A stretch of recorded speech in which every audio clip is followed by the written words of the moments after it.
বিসমিল্লাহির রহমানির রহিম। আসসালামু আলাইকুম। প্রিয় দর্শক শ্রোতা ভাই ও বোনেরা, আমি সাইদ হাসান, সত্যের পক্ষে ফর দি ট্রুথ। মুসলিম ভাই বোনদেরকে আমার সালাম, অন্যান্য জাতি ধর্মের ভাই বোনদেরকে আমার আদাব, নমস্কার জানাই।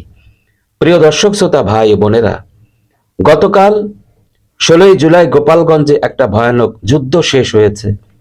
সারা বাংলাদেশ সহ পৃথিবীর বিভিন্ন দেশে এই খবর প্রচার হয়েছে, যেভাবে গোপালগঞ্জে নৃশংস হত্যাকাণ্ড ঘটানো হয়েছে। এক প্রকার বলা যেতে পারে গণহত্যা। যৌথ বাহিনী মিলে যেভাবে অমানবিকভাবে সেনাবাহিনী গোপালগঞ্জের নিরীহ সাধারণ মানুষের উপর গুলি চালিয়েছে, সারা বাংলাদেশের জনগণ আতঙ্কিত এবং মর্মাহত। কি দরকার ছিল সেনাবাহিনীর এভাবে গোপালগঞ্জ বাসীর উপরে অমানবিকভাবে গুলি চালানোর? তারা কি অন্যায় করেছিল যে তাদের উপরে এভাবে গুলি করা হবে? গোপালগঞ্জবাসী, তাদের একটাই দোষ, তারা অন্যায়ের বিরুদ্ধে প্রতিবাদ করতে চেয়েছিল। তারা মনে করেছিল ধানমন্ডির 32 নম্বর বাড়িটা যখন ভেঙে চুরমার করে দিল, এই সেনাবাহিনী তাদের সহযোগিতায় বঙ্গবন্ধুর স্বপ্ন, বঙ্গবন্ধুর স্মৃতি বিজড়িত এবং মুক্তিযুদ্ধের সপক্ষে শক্তি, মুক্তিযোদ্ধাদের প্রাণকেন্দ্র, স্থায়ী ঠিকানা ধানমন্ডির 32 নম্বর বাড়ি। সেই বাড়িটি জোরপূর্বক স্বাধীনতা বিরোধী অপশক্তি, কুখ্যাত খুনি সন্ত্রাসীরা বঙ্গবন্ধুর বাড়িটি জোরপূর্বক এই সেনাবাহিনীদেরকে সাথে নিয়ে ভেঙে দিয়েছে। তাই গোপালগঞ্জবাসী মনে করেছে আমাদের জীবন যাবে, প্রয়োজন হলে মরে যাব, তবু বঙ্গবন্ধুর জন্য জীবন দিয়ে গোপালগঞ্জ টঙ্গিপাড়ার মান সম্মান রক্ষা করব। এটাই ছিল গোপালগঞ্জবাসীর শিশু, বৃদ্ধ, যুবক, যুবতী, ছাত্র, শিক্ষক সবার একটাই প্রতিজ্ঞা, আমরা গোপালগঞ্জকে রক্ষা করবই করব। বঙ্গবন্ধুর কবর আমরা রক্ষা করবই করব। তাতে যদি আমাদের মৃত্যু হয় আমাদের কোনো আফসোস নেই। যার কারণে সেনাবাহিনীর গুলিতে অকালে ঝরে গেল প্রায় 18 থেকে 20 জনের জীবন, অসুস্থ হয়ে আছে, না হলেও আরো শতাধিক মানুষ মৃত্যুর সঙ্গে সংগ্রাম করে বেঁচে থাকার আকতে মিনতি করছে। এই যে দৃশ্য দেখার কোনো মানুষ নেই, দেশে বিচার নেই, আইনের শাসন নেই, দেশটা যেন চলছে জোর যার মুল্লুক তার। এই এনসিপির কি দরকার ছিল উস্কানিমূলক কথা বলে গোপালগঞ্জে যেতে হবে? গোপালগঞ্জবাসী তোমাদেরকে কখনো সংবাদ মাধ্যম অথবা প্রচার মাধ্যমে তারা কি কোনো অগ্রিম বিবৃতি দিয়েছিল যে তোমরা গোপালগঞ্জে আসতে পারবে না? গোপালগঞ্জবাসী কখনো এই ধরনের বিবৃতি দেয় নাই। তাহলে তোমরা একটা নতুন দল হয়ে কিভাবে তোমরা গোপালগঞ্জে আসার আগে 3-4 দিন ধরে উস্কানিমূলক বক্তব্য ফেসবুকে ছেড়ে দিয়ে বিভিন্ন প্রচার মাধ্যম, গণমাধ্যমে বিভ্রান্ত ছড়িয়ে কেন তোমরা উস্কানিমূলক প্রচার করলে? আমরা গোপালগঞ্জে ঢুকবো, আমরা লং মার্চ করব। তোমরা এতদিন বলে এসেছো পদযাত্রা, আর এখন গোপালগঞ্জে আসার আগে হয়ে যায় লং মার্চ। এবং গোপালগঞ্জের টঙ্গিপাড়ায় ঢুকে বঙ্গবন্ধুর মাজার ভাঙ্গার পরিকল্পনাও তোমাদের ছিল, কিন্তু সেই পরিকল্পনা গোপালগঞ্জবাসীর জীবন থাকতে কখনো হতে দেবে না। এই প্রতিজ্ঞা নিয়ে গোপালগঞ্জের সকল প্রকার সাধারণ জনগণ, হিন্দু, মুসলিম, খ্রিস্টান, বৌদ্ধ সকল জাতি ঐক্য হয়ে তারা প্রতিজ্ঞা করেছে। যুবক, যুবতী, শিশু, বৃদ্ধ, ছাত্র, শিক্ষক সর্বস্তরের মানুষ গতকাল 16ই জুলাই তারা ঐক্যবদ্ধ হয়ে রাস্তায় নেমে এসেছিল।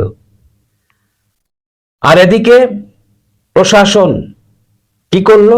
ডক্টর মোহাম্মদ ইউনূসের এনসিপিকে বাঁচাবার জন্য গোপালগঞ্জবাসীদের উপর যেভাবে অমানবিকভাবে যৌথ বাহিনী মিলে, আর্মিরা যেভাবে গোপালগঞ্জবাসীদের উপর পাখির মতো অমানবিকভাবে গুলি চালিয়েছে, সারা বাংলাদেশ সহ আন্তর্জাতিক বিশ্ব দেখেছে। একটি দুটি প্রাণ নয়, প্রায় 18 থেকে 20 জন মানুষ তারা নিহত হয়েছে এবং মৃত্যুর সঙ্গে পাঞ্জা লড়ছে আরো শতাধিক মানুষ।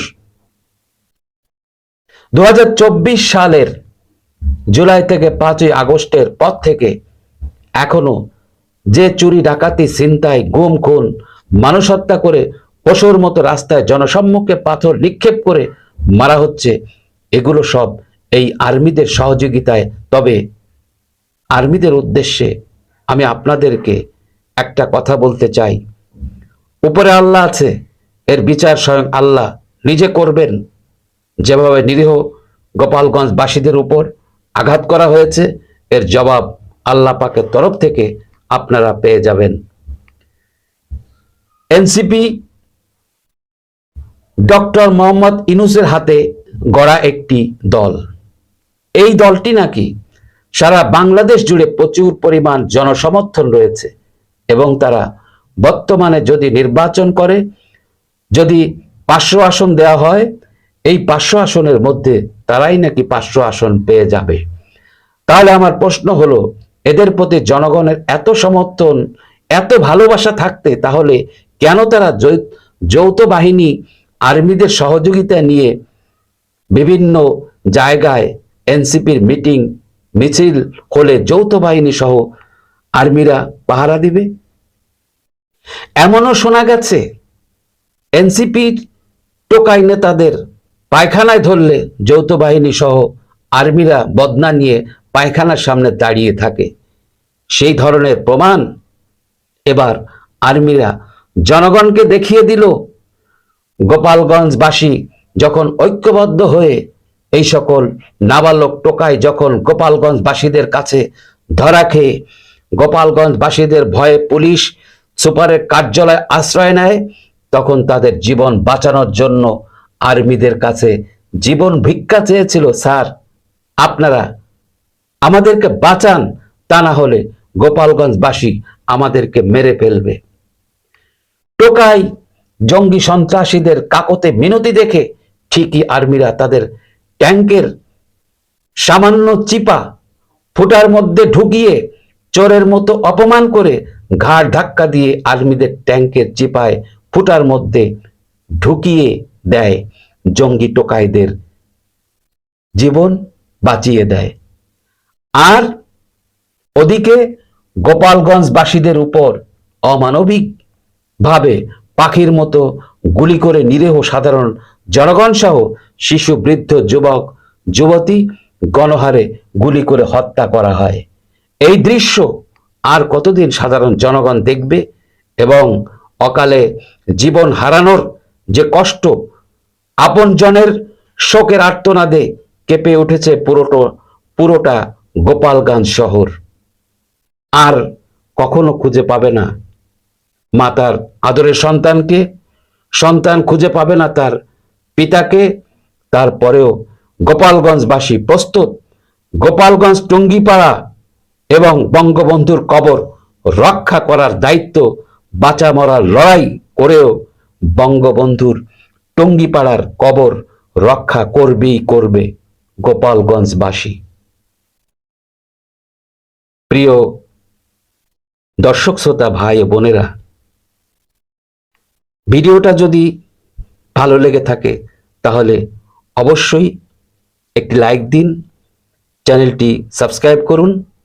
এই আশা রেখে বিদায় নিচ্ছি। সবাই সুস্থ থাকবেন, ভালো থাকবেন। আল্লাহ হাফেজ। আসসালামু আলাইকুম।